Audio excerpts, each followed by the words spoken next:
Okay, I'm going to talk about colour, and if you follow the pink path the path of inspiration. It's going to bring you out to the Cuprinol Theatre, so follow along the pink and green paths. Those two colours actually are very trendy at the moment. If you go in any of the fashion shops, you'll see them in all the accessories and clothing, and of course everything that happens in the furniture and accessory shops happens in the garden too.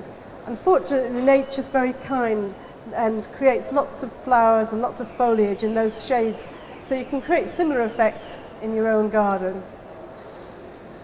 Pink is thought of as the silly younger sister of red, the Barbie. But if you add a bit of silver or white, you can certainly turn it into a sophisticated, stylish scene. And you don't have to do that with just plants. You can do it with paint too. And of course, here we are on the Cuprinol stand, and there are lots of different shades. There are 23, in fact, that you can use to create lovely, impactful gardens.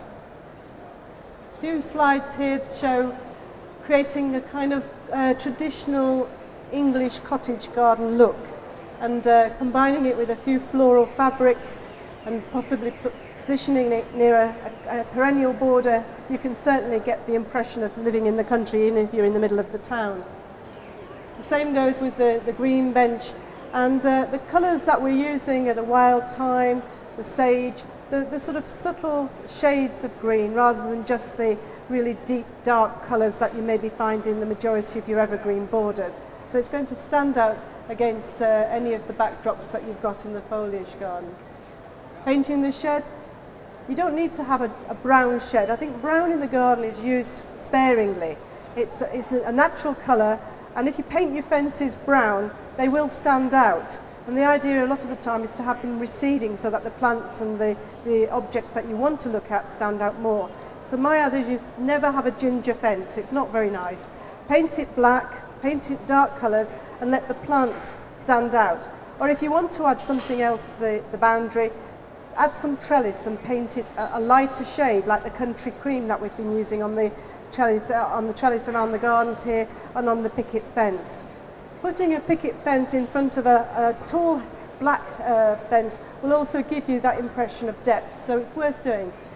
Sheds, let them mould into the borders, but let them stand out a little so that you actually have a feature, not just a black hole.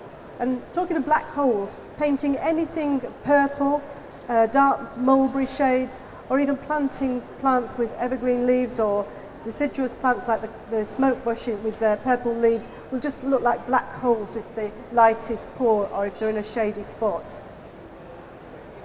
So we're using paint around the garden to add to the effects, and here we've got the country style, but you could easily go for brighter colours. Now blue is a very good colour for calm, tranquil situations. You want to create a lovely spot to go and relax at the end of the day. So a blue seat will say, come on, come and sit down, relax, just enjoy chilling out. Paint it red and you're going to feel all energetic and lively. Paint it yellow, it's going to be a sunny kind of spot to go and sit in, but it also, if you surround it with yellow flowers, could be a little bit depressing as well. So there you need to add blue foliage, white flowers, just to give it a lift and make it feel a little bit more inviting. Here we've got colour being matched with flowers. Now there's a clematis for every situation. There's hundreds and hundreds of varieties, and it's no wonder that people get passionate about the plants and want to collect more and more as they go along. You can have them scrambling through trees, you can give shrubs an overcoat, add them an extra tier of colour to roses, and here we've got a nice backdrop of a cream coloured fence, a country cream coloured fence, and we've added purple trellis and then a purple flowering clematis, and the layers gives the garden more depth and a 3D appearance. And I think planting or putting things in layers is a really good way of building the garden up.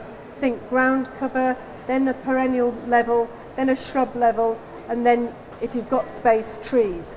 But in the middle of those borders, you can add impact by adding painted obelisks, by adding bird baths, anything that's a feature. And the more colour you add as highlight colours, the better the garden will look. Good highlight colours are red, orange, all those vibrant shades that if you have too many together, won't work. So I think, for example, if you want the end of the garden to seem nearer, you want to paint something red at the end or plant a red flower. If you want the garden to seem longer, take a tip from the famous gardener and colourist Gertrude Jekyll, who planted her herbaceous borders with the light-coloured pastel shades at the farthest end and the yellows and vibrant reds and oranges nearer to the house. It's an illusion, but then colour is partly an illusion. Red and yellow, opposites in the colour wheel, work very well together. And again, it just is a nice way of highlighting areas in the garden, whether you're doing it with plants or whether you're doing it with props. Here we've got a bit of trellis and a few chug baskets, and it really is a way of sort of drawing your attention to areas of the garden. You can do it with containers on the patio and create a really lively, zingy atmosphere which is going to make you feel like a party. If you want to feel a little bit more soft and romantic, go for the pastel shades, like the purples, the pinks, the mauves, the yellow, and leave out the yellows, the oranges and the reds. We don't need to have the slides for you to start imagining just how your garden could look with a bit more colour in it. At this time of the year, we've been sitting through dull, dark days of winter. We've been looking even on snowy fields and gardens. And so now, with all this new colour, new leaves, new flowers coming out into bloom, it really makes you feel inspired. And the colours for inspiration are orange. If you want to feel very inspired to create a garden, maybe planting a garden, coming up with some schemes, maybe plant a pot of orange-coloured polyanthus or some tulips next to a seat, and you'll suddenly get more inspiration than if you're sitting in a dark, gloomy corner. Other things to think about are the way that you can mix colours, so you can actually get the subtle tones in between. Now we want to have shades of 3 harmonious shades maybe together, so there's one base colour, and then look for the harmonious shades, and you won't go wrong. And for new gardeners, the best way of creating a foolproof design is to look for the pastel shades, the pinks, the blues, and the whites. You won't go wrong with those colours, and they'll make you feel, quite inspired. If you're feeling a bit wacky, maybe the bright pinks and the bright oranges together. It's a really clashing combination, but works. And if you want to cool that down, add a little bit of white and silver. And as I said before, you don't need to do that with plants. You don't have to always know your plants to get it right. You can do it with paint. And there are 23 shades, as I said earlier, of cuprinol. You get in the brochure that's around here a colour chart like you do with the Dulux paints, and you can see which ones match together, so you can get the blends right. And if you're a bit stuck, you can even get some of the colour charts from the decorating shops and look for flowers that go in those same hues, because they've done all the work for you, the technicians. They've actually given you a lot of colours that work together, so you don't have to be that clever and know all your plant names to get it right. The best thing is to go to the garden centre probably every month and pick out plants in those colours that you like. And then when you get home at the end of the year, you'll find you've got a year-round garden, and you didn't have to do much to it. You didn't have to sit there planning too hard. Think of plants in 3s and 5s. So you're planting in bold drifts rather than just individually, and make them into a jigsaw puzzle that fits together neatly, so that you're actually interlocking the shapes and colours.